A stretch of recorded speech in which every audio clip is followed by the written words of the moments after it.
Yay Networks. Okay, so I have to confess something right now. Okay. Last night, oh my gosh, I can't believe I'm saying this. Okay, last night I went on your site and I took your test, and you're right, I am fearful avoidant.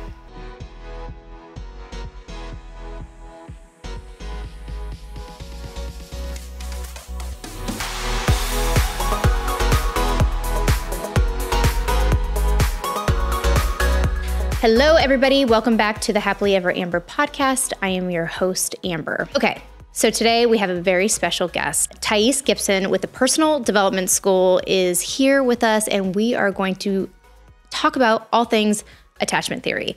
I was very unfamiliar with what this was until recently, and I'm super fascinated by this world to really understanding.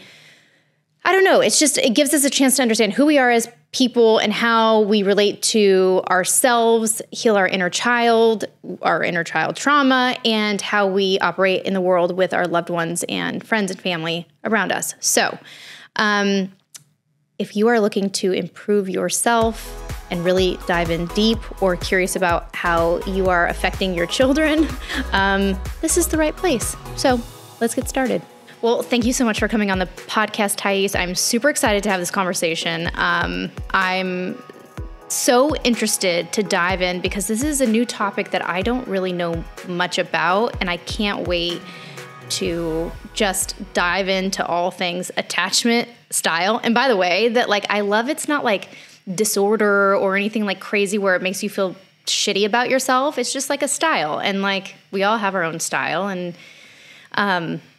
So please tell me about your school, which is really cool. And I want people to be able to go to your school at the end of this podcast and take the test, because I did last night. And I'm not going to tell you right now which one I am, but I'm super. I feel like I have. Wait, did you? Oh, you know already? You're that good? Maybe. Shit, I don't know. I'm in trouble. Maybe. If you're comfortable with me guessing, I was going to guess maybe fearful avoidant attachment style. Was that what you were? Oh my gosh. Are you psychic, or you're just a therapist? Really? I just work with people all the time. Okay, so I have to confess something right now. Okay. Last night, oh my gosh, I can't believe I'm saying this. Okay, last night I went on your site and I took your test, and you're right, I am fearful avoidant style. That's my style for whatever. And I was like, no, I am not. That's not true. Whatever. I'm going to go. So I went and I did another test, and it came up the same exact. And I was like, oh man, I got a lot of work to do in 2024. Did you think that you were anxiously attached before? Is that what happened?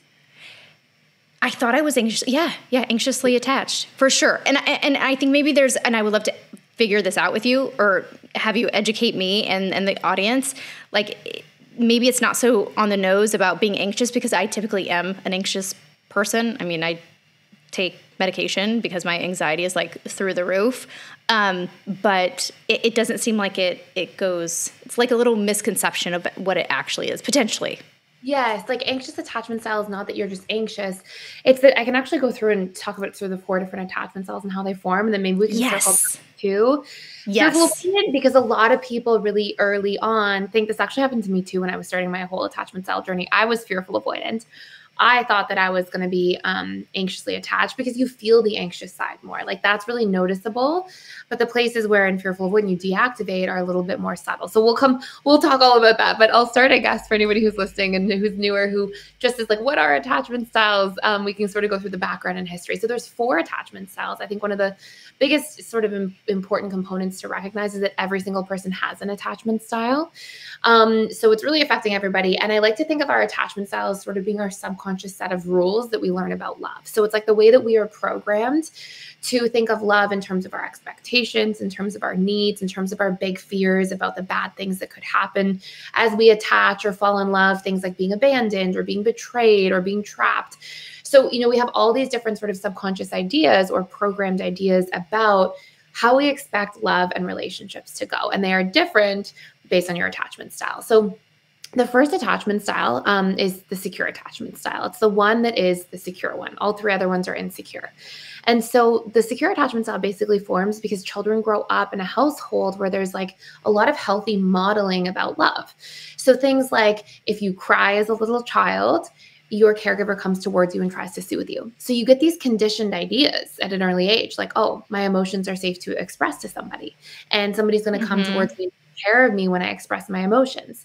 Also, as you go through your attachment upbringing as a child, you'll also see things like your needs are heard. As you start communicating your needs get met. So you learn, okay, it's safe to communicate my needs. You're also given love more for existing than for what you do.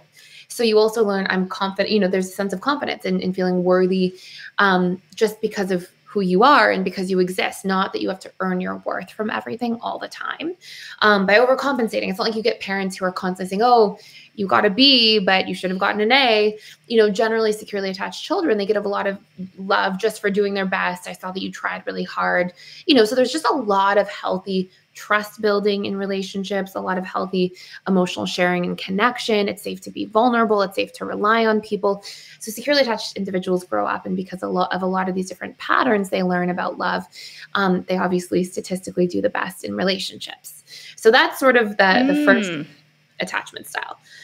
All three other attachment styles are insecurely attached. So you have number one, the anxious attachment style. The anxious attachment style usually grows up with a lot of love in childhood, but a lot of inconsistency around it. So you may, for example, have caregivers who are very loving, but maybe they work a lot. So the child's constantly left with their grandparents, and maybe the grandparents are a little bit more distant.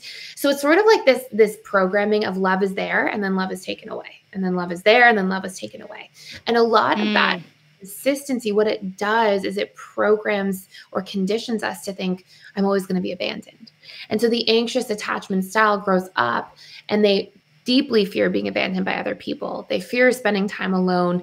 They constantly are focused externally on their external relationships. And a lot of their external relationships define their sense of self-worth. So, it makes them feel good enough if they have good relationships, but they're not really getting a deep sense of self-worth from intrinsic conditions, like from themselves, from knowing who they are, what they want. It's very much based on like getting approval from other people. So that's our anxious attachment style. On the far other end of the spectrum, there's the dismissive avoidant. Dismissive avoidant attachment styles usually grow up with some kind of an emotional neglect. And it can be really overt, but the vast majority of the time it's very covert. It's very quiet neglect. Like food's on the table, conditions in the home are safe. But what's actually happening is, there's nobody talking about emotions. If the child does try to talk about emotions or has a bad day at school, they're told to toughen up, get it together, don't be a baby, and so the messaging they get, yeah. Sorry, I laugh because it's like, it's that's very interesting. And it's true. Yes. And so what you'll see is that there's these dynamics of like this child grows up and they're like, okay, well, this part of myself is not safe to relate to people. It's not good to be vulnerable around people, to emotionally connect to people. So they reject that part of themselves. And as an adult, they really fear commitment because they're scared to get that vulnerable with somebody again, because it's always been rejected in their history. So they try to keep everybody kind of at arm's length. When attachment and closeness gets real, they may really kind of push it away and withdraw into themselves. And they're really trying to avoid vulnerability in their connections and feeling neglected, like their needs can't be met, because those were their conditioned rules they learned about love from childhood. And then last but not least, go ahead. It just made me think of something. I think I really just figured out what drew me to acting. Was this being able to be vulnerable and be, if I wasn't able to be vulnerable inside my home, or maybe it had to do, which is another question about religion and what you see most people, what style they are when they grow up in religious households. But I wonder if it's, between being able to be vulnerable and then also the religious part growing up in the Mormon church. I wonder if that kind of drew me to acting, because I was able to really express myself and step into not just who I am, who Amber is. I was able to step into these characters and be loud, be dramatic, be seen, be heard, be crazy, like you name it. Like it felt that was probably soothing something inside of me that I didn't have. Absolutely. And that makes so much sense. And honestly, a lot of people's stories are like this. You know, a lot of people who can't get a need met somewhere else, like the subconscious mind is designed to get its needs met. So it will find a source where it's finally safe to do these things that we're yearning for on some level and express it there. So I'm sure that that makes perfect sense, knowing a little bit about you, what you just shared about yourself. Yeah. And so the very last attachment style, which I think is what you said you tested, is fearful avoidant. So the fearful avoidant kind of has sides of both. You know, we can think of them as they're sometimes referred to as the anxious avoidant. They have the anxious side where they fear abandonment, but they also have this avoidant side where they fear too much closeness and having to be vulnerable. And so it's almost like there's a pendulum constantly swinging, where on one side, if somebody pulls away, it can cause them to feel panicked, and it can cause them to like really fear being alone or fear being abandoned by people in their lives, and they can feel not good enough, and they can really put themselves in a position where they violate their own boundaries a lot to please other people. And on the flip side of that, there can be these dynamics where they have this avoidance side where they're like, okay, I don't want somebody to be too close. So they're really the hot and cold partner in relationships. They're like, come here, get close. And then somebody's closer, like, get back. You're too close. Stay back a little bit. It's just a set of rules. So it's like there's nothing like you can change this. All these things can be reconditioned. And there's beautiful parts of all the different attachment styles too, by the way. Like fearful avoidance, they're so good at attuning to people. They're so good at really deeply connecting to people. They are individuals who, when they invest themselves in something, are all in. Like they're very, you know, committed to like their craft and what they're doing and how they design their lives, and they think outside of the box. Like there's lots of beautiful characteristics, but it's helpful to cover the challenging parts so we know how to solve for those, because all the good things are already working in your favor. So so the fearful avoidant grows up honestly in chaos. And it can be chaos. Usually the big components are that the child grows up in a household where they constantly have to walk on eggshells. And that can be because a lot of external pressures, that can be because a lot of expectations. But the most common things you'll see as a general rule are things like, maybe a parent's an alcoholic, for example. And so one day the child comes home, and let's say it's mom, and mom's in a good mood that day because she's had a few drinks. She's just happy. Another day she's had a few too many drinks. She's in a terrible mood. The next day mom's sobering up. She's really grumpy because she's going through withdrawals. Another day she's in a good mood because she feels badly. She's been sober a couple days. Like it's like you never know what you're going to get. So it can be parents arguing all the time. It can be a parent struggling with substance abuse, a parent having a personality disorder, like being a true narcissistic personality disorder parent. Like, right. I was just going to say narcissist. Yes. And if you see a lot of these patterns, then what happens is you're like, okay, well, you have sometimes really good experiences with closeness on certain days. Let's say for a narcissist, one day that narcissistic parent is really kind and they're love bombing and they're being really loving and they really try to support you and protect you. And then another day they're in a terrible mood and they're taking all their stuff out on you, and they can be cruel and unpredictable. And so what happens is the fearful avoidant builds conflicting programs about love. They think love is beautiful and something they want, but they also think love is something that can really hurt us. And so that is why the pendulum constantly swings between wanting love but fearing it at the same time.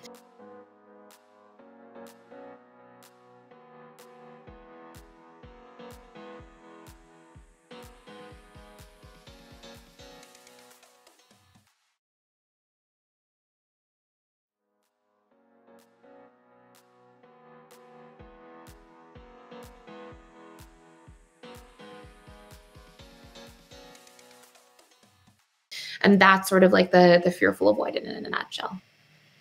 So can you look at someone or have like a conversation with someone like, well, you did, you looked at me and like, I know you knew what I was right away, but can you do it with, I imagine like Elon Musk, right? He's, for whatever reason, he popped in my mind. Like, can you tell just by looking at him what style he is? As a general rule, there's a lot of big giveaways. But it's very nuanced. Like, I don't want to sit and say like with 100% certainty I can know, but there's patterns. So, some things that we'll see. So, pretty dead giveaways. Dismissive avoidance will, so I say dismissive avoidant because I'm quite certain that Elon Musk would be a dismissive avoidant. But he, they tend to be really intellectual, really in facts. Because it was unsafe for them to express emotionally. So they usually actually end up overcompensating intellectually. Now, it's not the only time that you'll have it. You can have other attachment styles that are also highly intellectual, of course, but you'll tend to see that everything's sort of looked at through this like logical frame of reference. They won't talk much about their feelings. They'll talk about what they think about things rather than how they feel. They tend to be very dedicated to things more than people, because it's safer. So it's not always the case, but you'll see a lot of dismissive avoidants being extremely committed to their careers, for example, or their hobbies, or you'll see these sorts of things. And so there's some pretty strong giveaways about people, and they're much slower to warm up. So they tend to think a lot before they speak. They will be a little slower to warm up. Like, you're not going to meet a dismissive avoidant and be like, oh, they're really warm and fuzzy. You'll feel that sort of wall up with them pretty immediately. So those are some big giveaways for dismissive avoidance. Fearful avoidants put a lot of pressure on themselves. That's why I thought you were a fearful avoidant right away. You could tell when you were starting the podcast that you were putting all this pressure and worrying, and it was, and anxious, preoccupied do that too, but fearful avoidants do it in a different way and in a deeper way, because usually there was a lot of pressure put on them growing up. And so it's almost like, you expect on some subconscious level that everybody is going to be as pressuring as maybe the authority figures you grew up around or the unhealthy parents you grew up around. And so there's so much like internal pressure that can be there, which can obviously cause feelings of anxiety or stress. But there's also at the same time this really unique ability to consider people right away. Like, you could feel when we sat down, you could feel that you kind of were under pressure, putting yourself under pressure. But then the flip side was that you really cared. Like, you could see that you were, concerned and wanted to make sure that everything was all good and that I was comfortable getting started. And so you can sort of see like these, I pick up on them because I've been doing this for a very long time. I've worked with thousands and thousands of clients, but usually there's some like pretty strong giveaways. Anxious people will be extremely people pleasing when you first meet them, but less pressuring of themselves. And they're really focused on people and winning them over and things like that right away. That's so fascinating. Wow. Okay. So that's all 4 attachment styles. Now, to dive in, like, what can people do to either pull out of it or be more aware? Like, what are some tips that because you counsel people with this stuff, right? I say counsel like it's like 1990s, but you do therapy with people. And so basically there's a whole bunch of different things you can do. So basically, if you look, and what we did is I created a theory called integrated attachment theory. It's like, we had original attachment theory by John Bowlby, and it was like kind of about different temperaments of attachment styles. But what we did is we took that further, and we were like, well, how do these things exist? Well, they exist at a subconscious level of mind. I have a background in hypnotherapy as well. So it's, okay, this is how our subconscious mind gets conditioned. This is how we essentially acquire programs. And then, we can recondition these things. So what's not working for us, we can change. So there's a couple big focus areas, and we'll stick to 3 of them. There's 3 really, really big ones. The first one is our core wounds. So we adopt, because of the way that we're conditioned, these, like, basically you can think of your core wounds as being your core fears about love. So we talked about them a little bit already, like the anxious attachment, their core fear is abandonment. And they also really are afraid of not being good enough or being disliked and excluded. Like, these are these big core fears that they carry. Dismissive avoidance, their core fears are being trapped in relationships that are not good for them, being weak and vulnerable, which is a big thing. They actually have a huge core fear around criticism. It makes them feel very defective, like very shamed. They're very sensitive. You wouldn't know it because they're very stoic, but they're very sensitive to those sorts of things. And they do not like conflicts. They fear being unsafe. They do not like things, big arguments, big conflicts. They're like, can really be deal breakers for dismissive avoidance. Fearful avoidance. Wow. Like, it's so crazy. It's like, I feel like you're like reading my DNA, or like in my brain, my subconscious brain, that like only I know the things that I think and say and do. And I'm having a wow moment. Oh, that's nice. I'm glad to hear that. And then fearful avoidance, they carry both sides, right? They carry the anxious side, so the fear of being abandoned, excluded, disliked, rejected, but also they carry kind of the avoidance side, scared of being trapped in the wrong circumstance or situation. But more than anything, fearful avoidance struggle to trust. And it's not that they're like necessarily constantly suspicious. They don't trust the future. They don't trust what could happen. How can I trust that somebody would want to stay with me long term? How can I trust that somebody won't cheat on me in 20 years? That there can be these big sort of projected fears out into the future. How can I trust that we won't get bored of each other long term?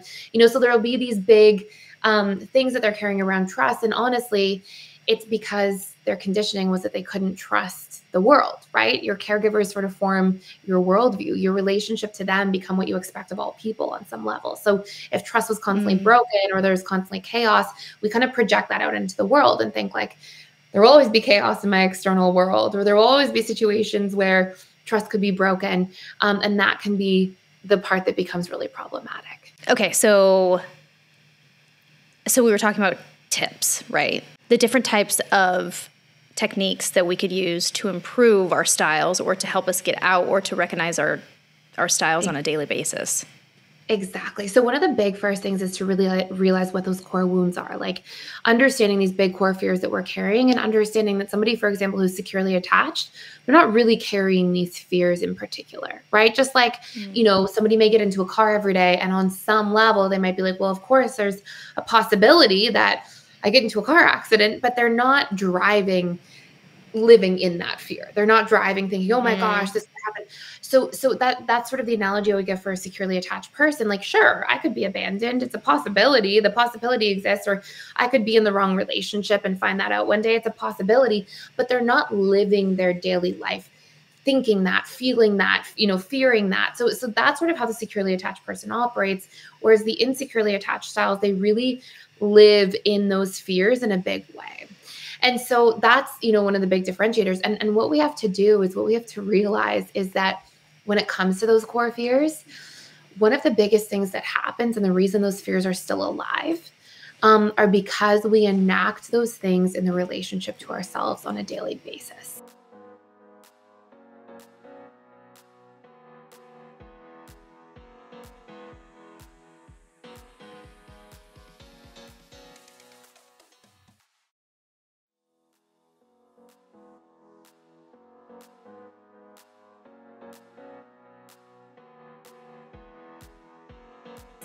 And if we weren't doing that, then those things wouldn't still be things that we fear. So I'll give you an example.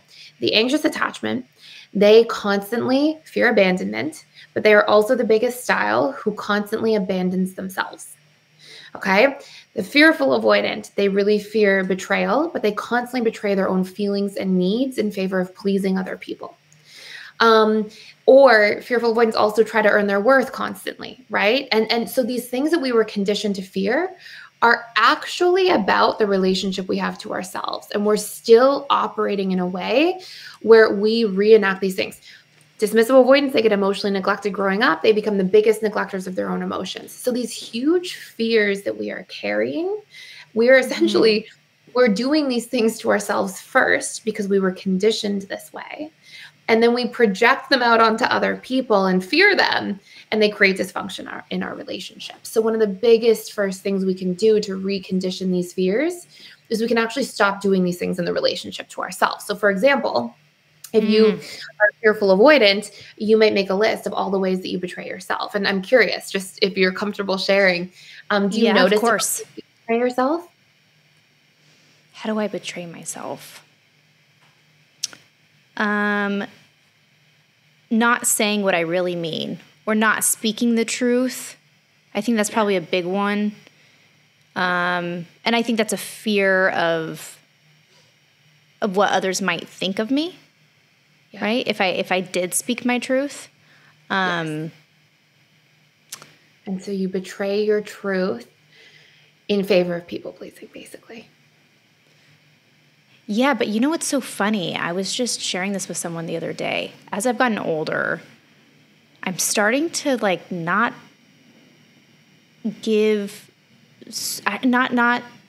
put so much stress on what other people think. I notice that I still do it, but it's less than what I did in my mid to late 20s, right? Yeah. And I think that over time, I know Dr. Amen has this a wonderful saying about when you're 18, you care what everyone thinks about you. I'm going to butcher it, so I don't even want to say it. It's really, really good, and I would love to get it. But it's basically, but as you get older, you just You care what people think about you, and then you don't, and then you realize that no one ever really gave a shit about you anyways.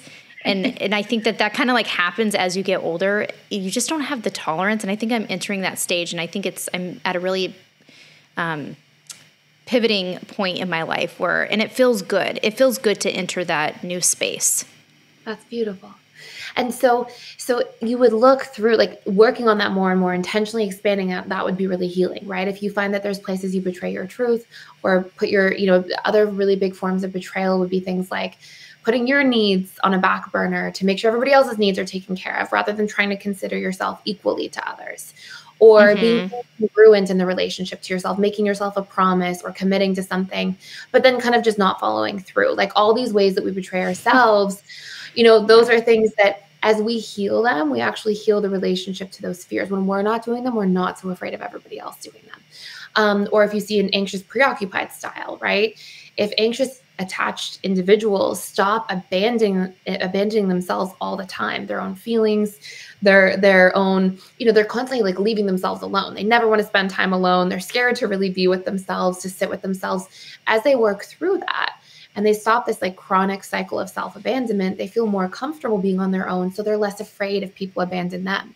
So these big core fears that we're carrying because of the painful experiences we had in childhood, when we figure out and we do a bit of an audit of how have I been doing these very things to myself this whole time, and then we change that pattern, we stop fearing those things with other people so much in our relationships. And it's a huge first step to actually changing our attachment style to becoming much more securely attached.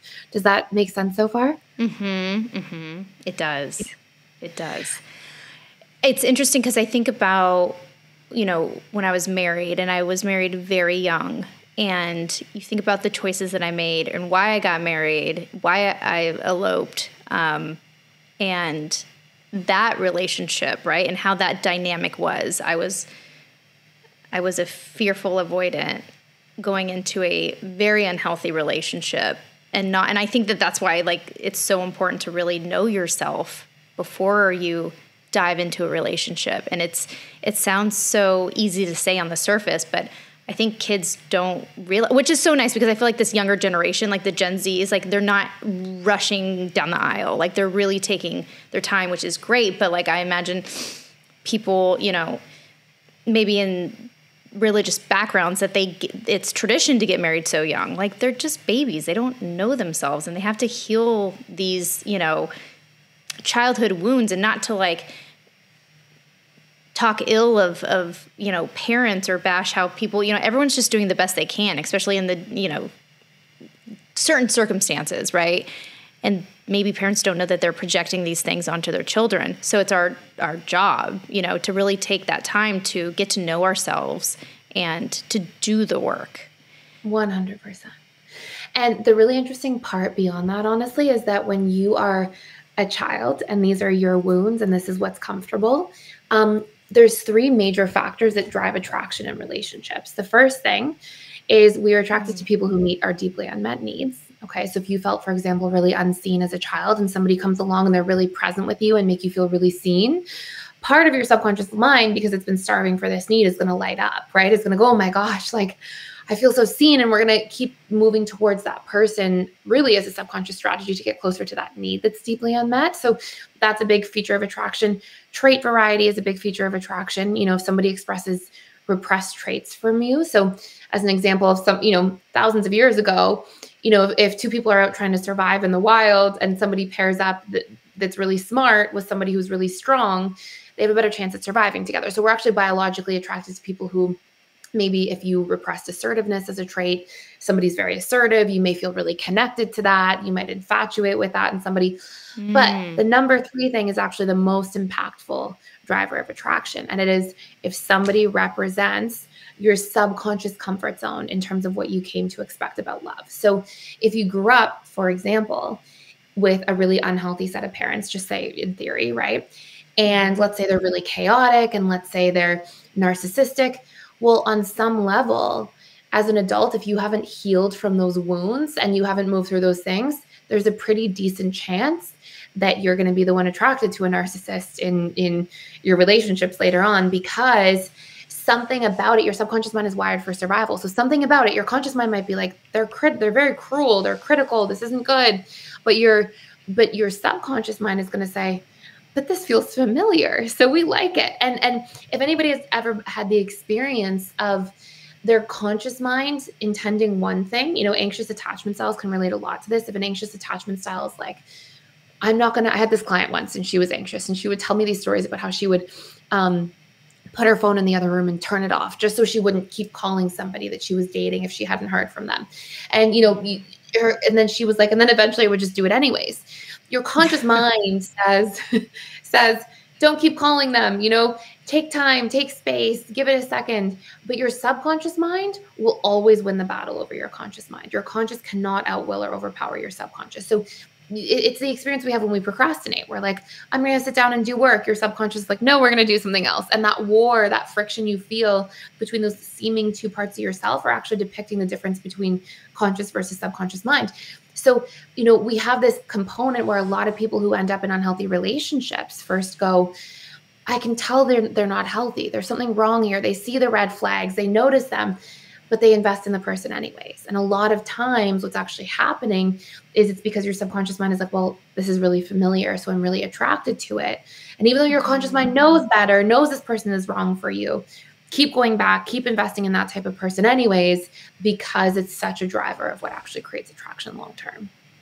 We are so interesting as humans. Let me just say that. Like if we know the difference, and it's so fascinating to really understand what the power your subconscious mind has.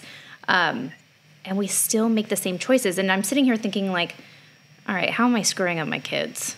Like, what do I need to do? Because I imagine as a parent, you don't want to project these things onto your kids. And so you have a lot of parents that come to you asking you like, if I know my child is, say, anxious, attached, or fearful, avoidant, you could help rewire that, I imagine.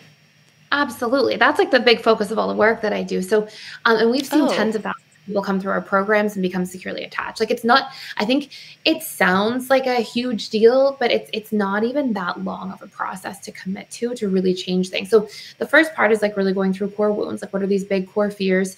First of all, questioning them, like, can I really know everybody's going to abandon me? But really changing that in the relationship to self, right? Stop abandoning myself, stop betraying myself. So that's a big first focus area for healing. The second big area is to learn to meet our deeply unmet needs. It's a beautiful exercise. And I highly recommend anybody doing this, or anybody listening to this, do this exercise, is to sit down and be like, what were the biggest unmet needs I had from mom and from dad? Okay. Or from whoever the most present caregivers were in your life. And make a list of as many as you can. I didn't feel seen. I didn't feel important. I didn't feel like I mattered. I didn't feel like I could speak out emotionally. I didn't feel like I could be vulnerable or get my needs met. I didn't feel protected. I didn't feel safe. Like, make a list of those needs. And what you'll see is that how we heal that is we learn, it sounds very cheesy, but it's very true. We have to become our parents in the relationship to ourselves. So we have to learn to get those needs met in the relationship to ourselves. And because everything's about this comfort zone of familiarity we're trying to keep, everything that wasn't met in childhood until we actually start doing the work, whether that's this sort of healing or therapy, is that we are usually in a place where these big unmet needs, we're still not meeting ourselves. We're still in this place of starving ourselves for these needs. So if you didn't feel seen as a child, you're probably not really making yourself feel seen as an adult, right? Like, you're not taking time to journal and to notice your feelings and take them into consideration when you're making choices or commitments, so we have to heal those things. We have to learn to meet our own deeply unmet needs. And if it's parents coming in to do this, a huge part of what you can do is you can find out what needs you think have been most unmet with your children, and you can start meeting them as a parent more consistently. And the subconscious mind, all these patterns that we have in the first place, they're stored subconsciously, right? They're not things we consciously think about. We're not like, oh, today I'm going to think of my fear of abandonment and feel my fear of abandonment all day. Yeah. So these are patterns that are happening subconsciously, that are conditioned in there, right? They're our operating state. And so when we learn to stop being this way to ourselves, and when we learn to meet our deeply unmet needs, we're working through our core fears, we're working through our unmet needs, these are the first two major parts of healing. And if we do this repetitively over time, research shows it takes about 21 days to recondition the subconscious mind. If we change patterns consistently for about 21 days, we fire and wire totally new neural pathways and we create different behaviors within the self. And this is where you hear the phrase like, oh, it takes 21 days to create a habit, right? It's because it takes 21 days to recondition. So, but it's not even that long. That's what's so beautiful about this. Like, oh my gosh, you guys, everyone that's listening, it's 21 days. Would you invest in yourself for 21 days and it would change your life? It has the potential to change your life if you commit to it and you do the work, which I love. And these are the very things, like when we have big core fears about stuff, being betrayed, being trapped, being abandoned, like these things disrupt all of the areas of our life. They'll show up in our career. We'll be afraid of being abandoned. What if we're fired? Or we'll be afraid of being betrayed. We can't trust, our friends, our family. These are really painful things to carry. Like attachment trauma, even though it's like we're talking about relationships and it seems like sort of a pop culture thing, like these things deeply, deeply impact us. And the cost of like not working through these things, you'll see show up in your relationships in your life for years and years. But just to make these small commitments to change the way we treat ourselves so that we're reconditioning that subconscious comfort zone and becoming more secure, like these are life-changing things for many different reasons. Like they have this huge, profound impact. So the three big focus areas, like I said, the core wounds and fears are huge, learning to meet our deeply unmet needs. And then the third thing is we have to do nervous system regulation if we're insecurely attached. So things like breath work, meditation, just a daily habit, because when you go through attachment trauma as a child, you become anxious. Your nervous system is much more in what we call sympathetic nervous system mode. So fight or flight mode, sometimes also referred to as fight, flight, freeze, or fawn mode, which is like people pleasing mode. And those things are destructive and they're difficult. But then the flip side is we want to get into parasympathetic, which is like rest, digest, regulate mode. And when people have a lot of attachment trauma, they spend far too much time in sympathetic and their body's not repairing themselves. It weakens their immune system. It puts them into these really chronic states of stress and anxiety. But as we learn to regulate our nervous system through just like practicing being in a rested state through things like meditation, breath work, yoga, light exercise, all these sorts of things, we're reconditioning what our body's used to and how our body's used to operating. So if we're doing those three things, those are the big foundational pieces. There's a couple other small things, like practicing communicating better and sharing with people when we have a need, learning to set our boundaries if we're struggling with that, so those are two big honorable mentions there. But by working through the fears and re-regulating ourselves and learning to meet our own needs first, we really have all the information we need to then communicate to others. We're not afraid to do so anymore because we've worked through our core fears, so we can really pull everything together and create a lot of good momentum in our own relationship to self, which of course allows us to more securely connect with others as well. I feel like I need to start the program now. Clear my schedule, clear the schedule. I'm starting. That is really thank you so much. I think this is so important for people to hear. And I think that just to know that there's a little bit of hope that whether it's the relationship with yourself or the relationship with your significant other, or, how you show up for work every day or with your kids or, your mom and dad, just healing those wounds. Like I like to think of the subconscious mind as my inner child, and I need to pay attention to her always. And then the adult self I have to take care of as well. So I think this is really beautiful. I think that everyone needs to go to your website and take the test. And thank you so much for coming on the podcast today. Can you please tell everyone where they could, your website, where they can go start the program if they want to, or just to learn more information? Yeah, absolutely. So we have a free attachment style quiz on our website. It actually takes people through if they don't know what their needs are.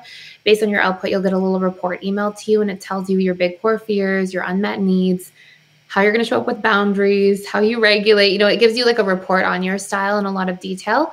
And then I also put free daily content out on YouTube. And we have a whole bunch of courses really all about how to reprogram your attachment style, how to heal. And we've had about 35,000 people come through those courses now over the past couple of years. And we have a 97.7% NPS score. So people who report feeling fully satisfied with the product and got the results they were looking for and those sorts of things. So it's heavy duty work for about 90 days. Like you have to really go in there and like, face these things about yourself and dig into them. But it's beautiful work at the same time. It's deep work, but really, really beautiful stuff.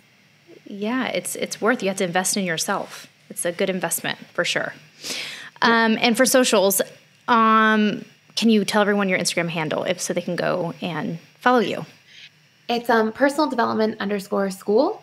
And then for YouTube, which is like the main place we are, it's personal development school -- Thais Gibson. Awesome. Thank you so much, Thais. Whew. I just need to take a deep breath because I don't know about you guys. I learned a lot about myself, and I'm super excited to dive into the attachment theory and really understanding who I am. I'm fearful, dismissive, avoidant? I think I'm all of them, but who's counting?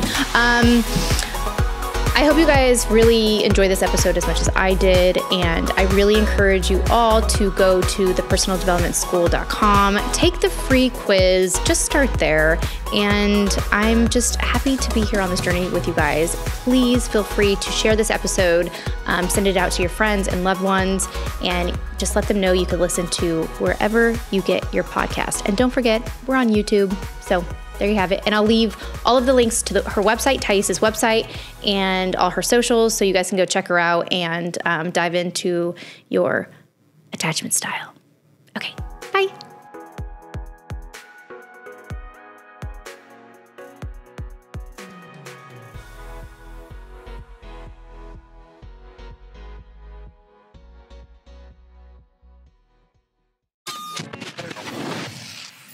Yay Networks.